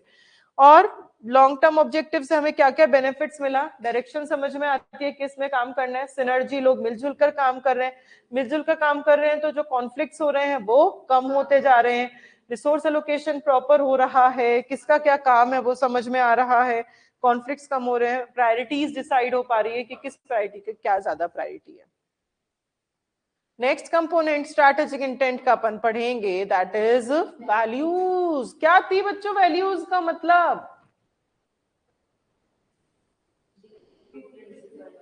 प्रिंसिपल्स जो थे, जो आपको किसी भी हालत में कॉम्प्रोमाइज नहीं करने, at any cost you have to maintain your values. अगर आप वैल्यू बिना हो तो मतलब आप इंटेंट बिना ऑर्गेनाइजेशन हो। तो values, few example of values are integrity, trust, accountability, humility, innovations and diversity. Examples हैं वैल्यूज के। इंटीग्रिटी मतलब कंसिस्टेंसी, स्टेबिलिटी होनी चाहिए, वैल्यू होगा, प्रिंसिपल होगा, तभी आप स्टेबल हो एक जगह पे। ट्रस्टवर्दी, लोग आप पे ट्रस्ट कर पा रहे हैं अगर आपके प्रिंसिपल्स हैं। अकाउंटेबल होना चाहिए, मतलब रिस्पॉन्सिबल फॉर योर टास्क, कि आंसरेबल, कि आपने अगर ये काम किया है तो आपने किया, क्यों किया है। ह्यूमिलिटी मतलब रिलेटेड टू ह्यूमैनिटी, मतलब ऐसा कुछ होना चाहिए। इनोवेशन, डाइवर्सिटी, चेंजेस होते रहने चाहिए। A company's value set the tone for how the people of think and behave, especially in situation of dilemma. अगर कोई dilemma की situation आती है तो वैल्यू ये बताता है कि लोग कैसे सोचेंगे उसमें और लोग कैसा बिहेव करेंगे। लोग अगर कोई डिलेमा वाली आती है, डिलेमा मतलब दो चीजों में एक चीज को चूज करना है, ऐसा डिलेमा है, तो उस टाइम पे आप किस चीज को सोचते हो, किस चीज को चूज करते हो, उस पर डिपेंड करेगा आपकी क्या वैल्यूज है, आपके अंदर क्या प्रिंसिपल्स है, वो आपको रिप्रेजेंट करेगा आपकी वैल्यूज और प्रिंसिपल्स को। It creates a sense of shared purpose to build a strong foundation and focus on longevity of the success. मतलब शेयर्ड पर्पस, कॉमन प्रिंसिपल सबका कॉमन होगा सारी ऑर्गेनाइजेशन का, जिससे उस बिजनेस की जो लाइफ है वो एक्सटेंड हो सकती है। जनरली एम्प्लॉइज उसी एम्प्लॉयर के साथ काम करता है जिसकी वैल्यूज उसके साथ मैच होती है, वाइब मैच होती है, जिसके प्रिंसिपल्स, जिसका सोचने का तरीका, काम करने का तरीका मैच होता है। जनरली लोग उन्हीं के साथ अपना काम करना पसंद करते हैं। ज्यादातर कस्टमर्स वो सामान खरीदते हैं उन कंपनीज से जिन कंपनीज का खुद का कोई वैल्यू, कोई बिलीफ सिस्टम होता है, जिन कंपनीज के प्रिंसिपल है कि हम हमारी क्वालिटी में कॉम्प्रोमाइज कभी भी नहीं करेंगे, चाहे हमें प्राइस कम करनी पड़ जाए। आज जैसे कि अगर अपन बात करो मैगी की, तो मैगी ने कभी अपने मसाले में कॉम्प्रोमाइज नहीं किया, चाहे उसको प्राइस बढ़ानी पड़ जाए, महंगाई के हिसाब से कुछ भी करना पड़ जाए, लोग खरीदे नहीं खरीदे, पर उसने अपनी क्वालिटी को कॉम्प्रोमाइज नहीं किया। तो जो लोग अपनी वैल्यूज के साथ ज्यादा काम करते हैं, जो लोग वैल्यू और बिलीफ के साथ काम करते हैं, जनरली देखा गया कंज्यूमर्स उन्हीं से ज्यादा सामान खरीदता है। और कंज्यूमर उनसे सामान खरीदेगा तो उनको क्या मिलेगा बच्चों? अगर कोई कस्टमर कंपनी मैगी से ही, अपन मैगी मैगी मैगी खरीद रहे हो, दूसरे नूडल्स की टूवर्ड्स अपन नहीं जा रहे हैं, तो मैगी को क्या मिल रहा है? कॉम्पिटिटिव एडवांटेज, जो चाहिए उसको वो मिल रहा है। कस्टमर ही तो बेस होता है किसी भी बिजनेस का, कस्टमर आपसे जुड़ा हुआ है तो सब कुछ आपसे जुड़ा हुआ है। तो देखा गया है कि कस्टमर भी उन्हीं लोगों से सामान खरीदता है जो लोग अपनी वैल्यूज और बिलीव्स के साथ काम करते हैं। तो वैल्यूज का इंटरनल भी इंपैक्ट पड़ा और एक्सटर्नल भी। इंटरनल कैसे? एम्प्लॉइज और एम्प्लॉयर, कि आपका स्टाफ वही स्टाफ काम करेगा जिससे आपकी कनेक्टिविटी बैठ रही है, वैल्यूज मैच हो रही हैं, काम करने का तरीका मैच हो रहा है। और एक्सटर्नल कस्टमर वाला, कि कस्टमर मेरे से तभी सामान खरीद रहा है जब मैं वैल्यू से काम कर रही हूं, तो उससे मुझे कॉम्पिटिटिव एडवांटेज मिल रहा है। तो वैल्यू का दोनों तरीके से इंपैक्ट पड़ता है, इंटरनल भी और एक्सटर्नल इंपैक्ट भी पड़ता है। वैल्यू रिमेन्स द सेंटर या कोर ऑफ, सब चीजों का सेंटर है, चाहे वो विजन हो जो हम पढ़ चुके हैं अभी तक, चाहे वो मिशन हो, चाहे वो गोल्स ऑब्जेक्टिव, सबका बेस, सबका सेंटर, सबका कोर क्या है? वैल्यूज, आपके प्रिंसिपल्स हैं। जैसे यहाँ पे दिया है value of HDFC bank. HDFC bank के क्या वैल्यूज हैं, क्या प्रिंसिपल है एचडीएफसी बैंक का? HDFC bank is committed to maintaining the highest level of ethical standards, professional integrity. Corporate governance, regulatory compliance. HDFC bank जो है वो इसमें कॉम्प्रोमाइज नहीं करता, अपने एथिकल स्टैंडर्ड्स मेंटेन कर रखे उसने, प्रोफेशनल इंटीग्रिटी मतलब कंसिस्टेंसी, एक्यूरेसी से वो काम करता है। कॉर्पोरेट रेगुलेटरी कंप्लायंस, जितने भी गवर्नमेंट के रूल्स रेगुलेशंस आ रहे हैं, किस चीज पे इतना टैक्स लगना चाहिए, यहाँ इतना पैसा डिडक्ट होना चाहिए, इतना ऐड होना चाहिए, जो भी है वो एचडीएफसी उनसे कॉम्प्रोमाइज नहीं करता है, वो उन सारे प्रिंसिपल्स के साथ काम करता है। HDFC bank business policies based on 5 core values, उसकी 5 वैल्यूज हैं। ऑपरेशनल एक्सीलेंस मतलब, ऑपरेशनल एक्सीलेंस का मतलब बच्चों काम कर रहे हो बेस्ट करोगे, जो भी कर रहे हो वो बेस्ट करोगे। Customer focus, customer oriented work करोगे, कस्टमर को सेटिस्फैक्शन ज्यादा होना चाहिए। प्रोडक्ट लीडरशिप, प्रोडक्ट हमारा सबसे अच्छा होना चाहिए। पीपल एंड सस्टेनेबिलिटी, सस्टेनेबिलिटी मतलब लॉन्ग टाइम तक वो बिजनेस सस्टेन है, चल पा रहा है, स्टेबल बिजनेस है, चल रहा है, कंटिन्यूएशन में बिजनेस है। तो 5 वैल्यूज है एचडीएफसी बैंक की, क्या क्या? ऑपरेशनल एक्सीलेंस, कस्टमर फोकस करोगे, प्रोडक्ट लीडरशिप होनी चाहिए, पीपल और सस्टेनेबिलिटी होना चाहिए। इंटेंट वर्सेस वैल्यूज, इनमें से ब्रॉडर क्या है, आपको क्या लगता है? क्या ये दोनों सेम है क्या, इंटेंशन और वैल्यू? हाँ या ना? नहीं, इंटेंशन मतलब तो पर्पस था, वैल्यूज मतलब हमारे प्रिंसिपल्स हैं। इनमें से कौन सा छोटा कौन सा बड़ा? वैल्यू बड़ा और इंटेंशन छोटा होता है। बच्चों सब चीजों का बेस ही वैल्यू है, प्रिंसिपल होगा तभी उसको देखते हुए हमारा पर्पस डिसाइड करेंगे। एग्जाम्पल दिया यहाँ पे, Sandeep a human resource manager thinks that intent बड़ा है वैल्यू से। क्या वो सही है? नहीं, संदीप सही नहीं है।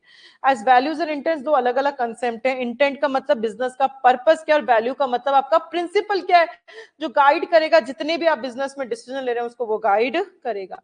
तो ये हैंड इन हैंड चलते हैं, but intent is sometimes driven by values. तो अपन क्या कह सकते हैं, वैल्यूज जो होते हैं वो ज्यादा वाइडर कंसेप्ट होता है, ज्यादा ब्रॉडर कंसेप्ट होता है। तो समझ में आया बच्चों वैल्यू क्या होती है? रिवाइज करते हैं। वैल्यूज मतलब 5 एग्जांपल्स दिए वैल्यूज के, integrity, trust, accountability, humility, innovation and diversity. Value represent करता है कि अगर आप डिलेमा में हो तो आप कैसे सोचते हो, कैसे बिहेव करते हो, उससे पता चलता है आपके क्या वैल्यूज, आपके क्या प्रिंसिपल्स, आपके क्या बिलीव्स हैं। डिलेमा 2 सिचुएशन है, उसमें से आपको कोई भी एक सिचुएशन को चूज करना है। एक तरफ पैसा है, एक तरफ सोसाइटी है, आप किसको चूज करते हो, पैसे को या सोसाइटी को? तो उससे पता चलेगा आपके क्या प्रिंसिपल्स हैं। बहुत लोग सोसाइटी को और बहुत ज्यादा लोग पैसे को, उनको फर्क ही नहीं पड़ता सोसाइटी को क्या होता है क्या नहीं, जबकि उनको जीना उसी सोसाइटी में। पोल्यूशन फैला देंगे, फिर खुद ही उस पोल्यूशन की बुराई करेंगे कि कितना एयर पोल्यूशन है, कितना नॉइस पोल्यूशन है यहाँ पे। आप लोग किसको चूज करोगे? पैसा, क्लियर है एकदम, पैसा में फर्क नहीं पड़ता, दुनिया जाए बाढ़ में। चलो, एम्प्लॉइज जनरली, एम्प्लॉयर अपने उन्हीं एम्प्लॉइज के साथ काम करता है जिससे उसकी वैल्यू मैच होती है, काम करने का तरीका मैच होता है, जनरली उन्हीं के साथ काम करते हो। अपने ये भी देखा गया है कि कस्टमर ज्यादातर उसी कंपनी से सामान खरीदता है जो कंपनी वैल्यूज के ऊपर काम करती है। तो वैल्यूज का दोनों तरीके से इंपैक्ट पड़ा, इंटरनल एंड एक्सटर्नल इंपैक्ट पड़ा। तो वैल्यू क्या है, कोर है सब चीजों का, vision, mission and objective. HDFC की 5 वैल्यूज बताओ। ऑपरेशनल एक्सीलेंस, कस्टमर्स, प्रोडक्ट में लीडरशिप होना चाहिए, people and sustainability. Very good. चलो नेक्स्ट टॉपिक पढ़ते हैं, स्ट्रैटेजिक लेवल्स इन ऑर्गेनाइजेशन। बहुत तो नहीं है बेटा, थोड़ा सा पढ़ते हैं। हाँ थोड़ा ही पढ़ा है तभी तो, थोड़ा सा बिजनेस लेवल तक पढ़ेंगे। बच्चों से पन्ने मत गिना करो, पन्ने गिनने में क्या रखा है, डायग्राम है बड़े बड़े, इनमें तो करोगे क्या?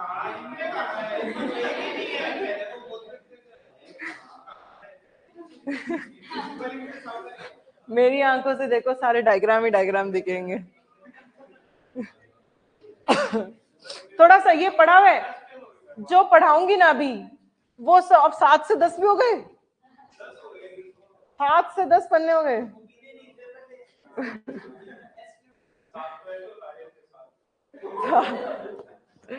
ये पढ़ लिया है अपन ने, उसी का रिवीजन करवाऊंगी। ये कॉर्पोरेट बिजनेस फंक्शनल ये पढ़ चुके हैं बच्चों टॉपिक, हाँ उसी का रिवीजन है। कल अपन क्वेश्चन आंसर्स डिस्कस करेंगे। हाँ परसों टेस्ट है बच्चों इस चैप्टर का, तो हो गया ना चैप्टर है क्या? हाँ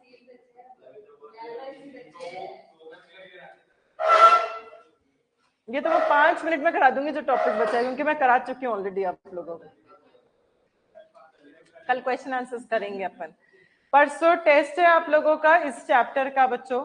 एमसीक्यू भी आएगा और सब्जेक्टिव भी आएगा।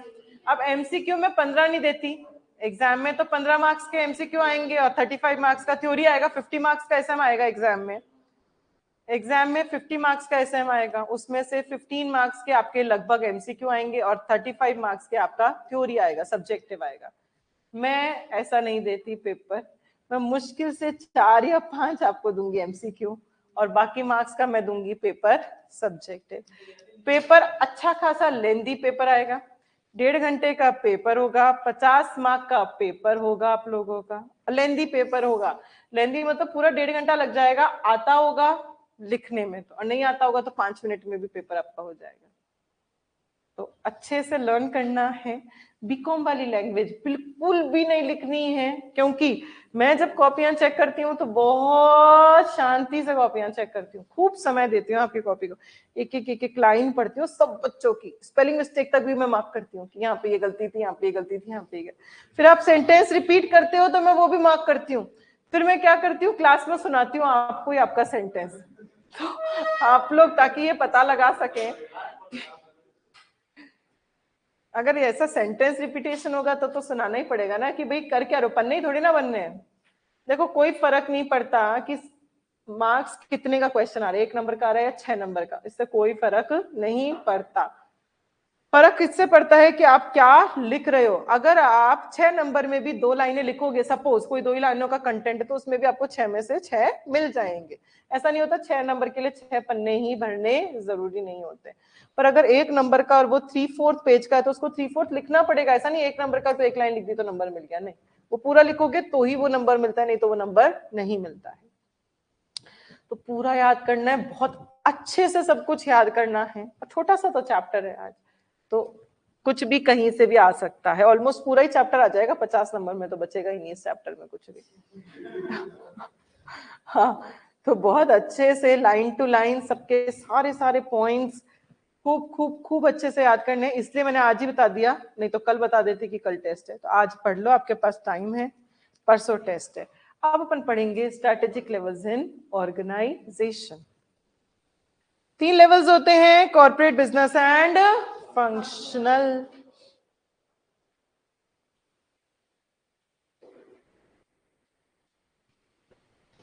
कॉर्पोरेट लेवल पे कौन कौन होते हैं? CEO, CFO, board of directors, ये टॉप कमिटी के लोग हैं जो डिसीजन लेते हैं ऑर्गेनाइजेशन में। सीईओ जो होता है वो टॉप लेवल का क्या होता है? जनरल मैनेजर होता है। सीईओ का काम क्या होता है? स्ट्रैटेजी बनाना फॉर द होल ऑर्गेनाइजेशन, सबके लिए स्ट्रैटेजी बनाने का काम इसका होता है। टॉप लेवल के जो लोग होते हैं उनका रोल क्या क्या होता है ऑर्गेनाइजेशन में? पूरी ऑर्गेनाइजेशन के लिए मिशन और गोल बनाना, डिटरमाइन करना हमारा क्या बिजनेस होगा। ये सीईओ डिसाइड करेगा कि हम होटल्स का बिजनेस खोलेंगे या स्टेशनरी का खोलेंगे या टबैको का खोलेंगे, तो हमारा क्या बिजनेस होगा, किस बिजनेस को हम कितनी रिसोर्स अलोकेट करेंगे, किस में कितना इन्वेस्टमेंट करेंगे, ये भी कौन डिसाइड करेगा? सीईओ डिसाइड करेगा। हर एक बिजनेस के लिए स्ट्रैटेजी बनाना कि होटल्स वालों के लिए ये स्ट्रैटेजी होगी, बिजनेस के लिए ये होगी, वो भी काम किसका है? सीईओ का। और लीडरशिप प्रोवाइड करवाना फॉर द ऑर्गेनाइजेशन। ये 5 रोल होते हैं। क्या क्या 5 रोल है? सबसे पहले मिशन बनाना, गोल बनाना सबके लिए, फिर डिसाइड करना क्या बिजनेस होगा हमारा, सारे बिजनेस में कितनी क्या रिसोर्सेज अलोकेट होंगी, हर बिजनेस की क्या स्ट्रैटेजीज होंगी, एंड लीडरशिप रोल प्ले करना। ये आपका टॉप लेवल या कॉर्पोरेट लेवल। नेक्स्ट लेवल आता है बिजनेस लेवल, डिविजनल लेवल, या उसे क्या कहते हैं बच्चों? एसबीयू। ये अपन एसबीयू आने वाले चैप्टर्स में बहुत डिटेल में भी पढ़ेंगे, पर यहाँ नाम दिया है स्ट्रैटेजिक बिजनेस यूनिट, ये 3 कह सकते हैं। आप लोगों को समझ में आता है बिजनेस लेवल क्या है? अपने आप में सेल्फ कंटेंट डिवीजन है जिसके खुद के अपने फंक्शंस हैं, like finance, purchasing, marketing etcetera. जैसे अपन ने बात की थी आईटीसी, आईटीसी का टोबैको का बिजनेस, आईटीसी का होटल का बिजनेस, आईटीसी का स्टेशनरी का बिजनेस।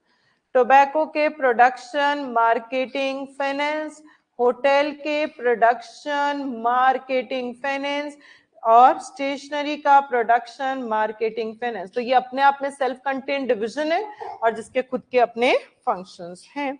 जो टॉप होता है यहाँ पे जो मैनेजर होगा इस लेवल पे, उस मैनेजर का नाम क्या होता है? जनरल मैनेजर नाम होता है। जैसे कॉर्पोरेट लेवल का जो मैनेजर है, यहाँ पे जो मैनेजर है उसका नाम क्या है बच्चों? सीईओ। और यहाँ पे जो मैनेजर है उसका नाम क्या है आपका? General manager. अब इस मैनेजर का काम क्या होगा बताओ आप लोग? क्या करेगा ये जनरल मैनेजर? क्या करेगा? क्या करेगा? बैठ के गोलगप्पे खाएगा? हाँ,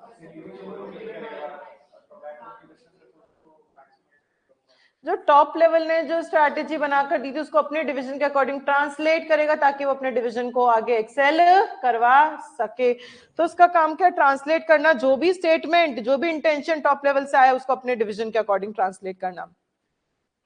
कॉर्पोरेट लेवल तो किसके लिए स्ट्रैटेजी बनाएगा? पूरे बिजनेस, पूरी ऑर्गेनाइजेशन के लिए। और जनरल मैनेजर किसके लिए स्ट्रैटेजी बनाएगा? सिर्फ और सिर्फ अपने डिवीजन के लिए स्ट्रैटेजी बनाएगा। यही लाइनें लिखी हुई हैं यहाँ पे। बस हो गया, देखो कितना छोटा सा था। तो अपन ने क्या क्या पढ़ा? Corporate level.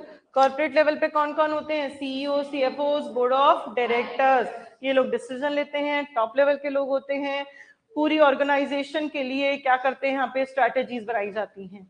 इसके 5 रोल थे टॉप लेवल के। क्या क्या? पहला, विजन मिशन बनाना, किस बिजनेस में हम काम करेंगे, किसको कितनी रिसोर्सेज देनी है, किस पे क्या स्ट्रैटेजी होगी, एंड लीडरशिप रोल को प्ले करना।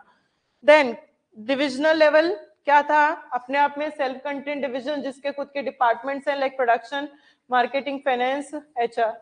इसके हेड को क्या बोला जाता है? जनरल मैनेजर बोला जाता है। इसका रोल क्या है? जो टॉप लेवल ने इंटेंशन दिया उसको ट्रांसलेट करना अपने बिजनेस के अकॉर्डिंग। टॉप लेवल मैनेजर्स किसके लिए स्ट्रैटेजी बनाते हैं? पूरी ऑर्गेनाइजेशन के लिए।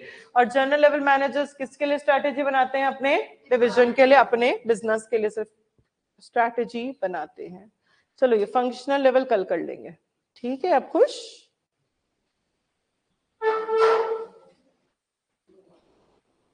यहां तक का कल लर्न कर कर आएंगे बच्चों। कल मैं सुनूंगी, मैंने आज वाला भी नहीं सुना,